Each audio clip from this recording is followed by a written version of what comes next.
नमस्ते। नमस्ते। आज म ताक्राजुका युनिभर्सिटीमा आएको छु। यहाँ मसँग एकजना नेपाली विद्यार्थी हुनुहुन्छ।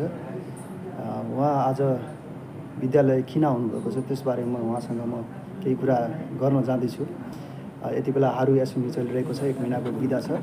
तैपनि यहाँ विद्यार्थी कलेजमा आउने क्रम जारी नै छ। के कति कामले आज आउनुभएको छ त्यसको बारेमा उहाँसँग म जानकारी लिनेछु।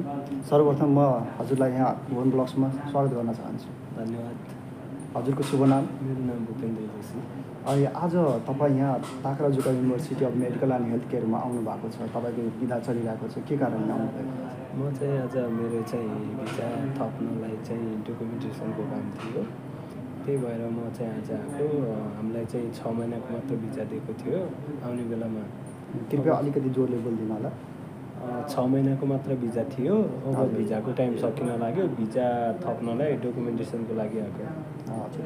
अनि यो तपाईँ आएको भर्खरै मात्रै हो होइन? तपाईँको भिजा फेरि रिन्यू गर्ने बेला भइसक्यो। के डकुमेन्ट चाहिँदो रहेछ त्यो भिजा रिन्यू गर्ने? भिजा रिन्यू गर्दाखेरि हामीले मेन कुरो आफूसँग पासपोर्ट, जाइरो कार्ड, अनि ब्याङ्कको पासबुक, अनि तपाईँले काम गरेको ठाउँको पैसा स्टेटमेन्ट, जुन सेलेरी सिट भन्छ त्यो अनि तपाईँले काम गरेर एउटा ठाउँमा छोड्नु भएको छ भने त्यहाँको रिजाइग्नेसन लेटर चाहिन्छ। त्यति डकुमेन्टहरू एप्लाई गर्दाखेरि चाहिन्छ। अनि यो डकुमेन्ट हजुरले जति पनि डकुमेन्ट हजुरले भन्नुभएको छ, यो डकुमेन्ट तपाईँलाई कलेक्ट गर्न केही सजिलो भयो या अप्ठ्यारो केही भयो? यसमा कलेजले केही हेल्प गरेको छ कि छैन हजुरलाई? हेल्प कलेजले केही पनि गरे छैन। तपाईँको हामीले के छ भन्दाखेरि डकुमेन्टेसन आफैले बनाउने हो। कलेजले बुझाउनु पर्छ, कलेजले भिजा एप्लाई गरिदिन्छ। अनि यो भिजा एप्लाई गर्दा तपाईँको चार्ज कति लाग्ने रहेछ? एम्बेसीमा कति बुझाउनु पर्दो रहेछ? हाम्रो यो सानगाछुभित्र एप्लाई भयो भने 4000मा हुन्छ। हजुर। अनि सिगाछुमा पुग्यो भने हाम्रो फेरि 6000, 2000 थपिन्छ। अहिले नयाँ रुल एन्ड रेगुलेसन जापान एम्बेसीले लगाएछ। आउने सिगाछुदेखि 6000 लाग्छ। अनि तपाईँले यो जुन भिजा एप्लाईको प्रोसेस गर्नुभएको छ, अबको कति महिना अर्थात् कति दिनभित्रमा तपाईँले नयाँ भिजा पाउनुहुनेछ? जुन रिन्यू गरेको भिजा हुन्छ कति समयपछि प्राप्त गर्नुहुन्छ? त्यो ठ्याक्कै हाम्रो भिजा कहिले आउँछ भन्ने ठ्याक्कै थाहा हुन्न। एप्लाई भएपछि 15-20 दिन, 1 महिनापछि आउँछ होला, त्यो मलाई ठ्याक्कै थाहा छैन। हजुर। अनि जति पनि नेपालबाट जापान आउन खोज्दै हुनुहुन्छ विद्यार्थीहरू, जसै तपाईँ पनि आउनुभयो, त्यति बेला तपाईँलाई 6 महिनाको भिजा दियो, कतिपयलाई तपाईँको 1 वर्षको, 15 महिनाको पनि दिइरहेको हुन्छ। तपाईँलाई मात्रै 6 महिनाको दिया हो कि अथवा तपाईँ पढ्ने जुन कलेज छ त्यसमा सम्पूर्ण विद्यार्थीलाई 6 महिनाको भिजा दियो? हामी आएको जति पनि सँगै आएको स्टुडेन्टहरूलाई 6 महिनाको नै दिएको छ। यो कलेजको कारणले 6 महिनाको दिँदो रहेछ। कसैलाई 1 वर्ष, कसैलाई 2 वर्ष, 18 महिनाको पनि दिन्छ भन्ने छ। हामीले 6 महिनाको मात्रै दिएको थियो। ओके छ। तपाईँको भिजा अब पक्कै पनि केही समयपछि नयाँ भिजा, थप गरिएको भिजा आउनेछ भन्ने कुरामा हामी विश्वस्त छौँ, ढुक्क छौँ।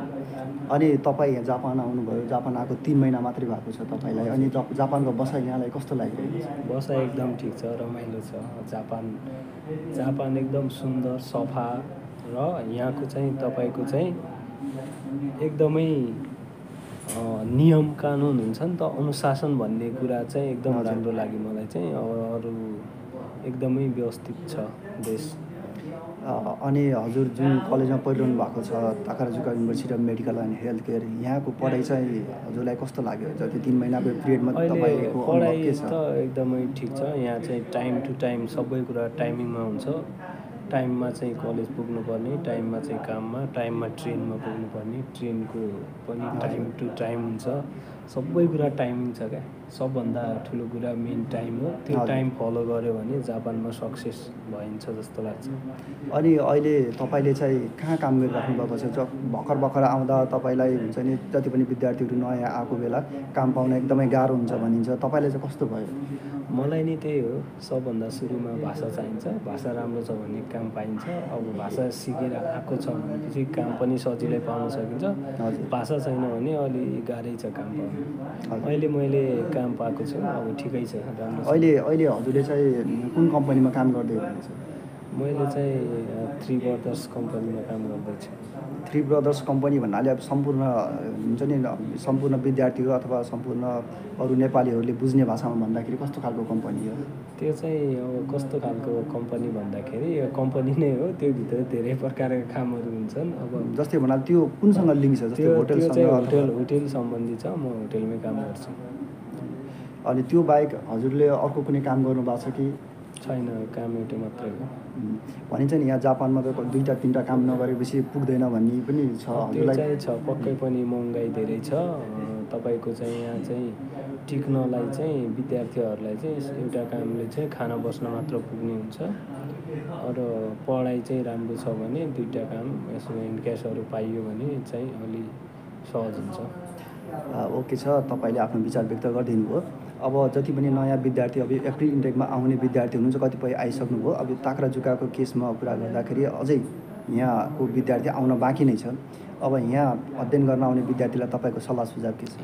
यहाँ आउने विद्यार्थीहरूलाई अब आउन चाहिँ तपाईँ आउन थालिसक्नुभयो, आउने प्रक्रियामा हुनुहुन्छ होला, पक्कै पनि आउनुहोस्, राम्रोसँग पढ्नु होला, पढ्नुपर्छ। र अब नेपालमा पढ्नु भएको छ भने एकदमै यहाँ सहज हुन्छ तपाईँहरूलाई। नेपालमा पढ्नु भएको छैन भने अलि स्ट्रगल गर्नुपर्छ, घामपाते गर्नुपर्छ, त्यही भन्न चाहन्छु। हस् त, हजुरलाई धेरै धेरै धन्यवाद समय दिनुभयो। त्यसको लागि हजुरलाई फेरि पनि धन्यवाद भन्न चाहन्छु। आउँदा एपिसोडमा फेरि तपाईँसँग कुरा गर्ने बाचा गर्दै आजलाई छुट्टिन्छौँ। हस् त, धन्यवाद।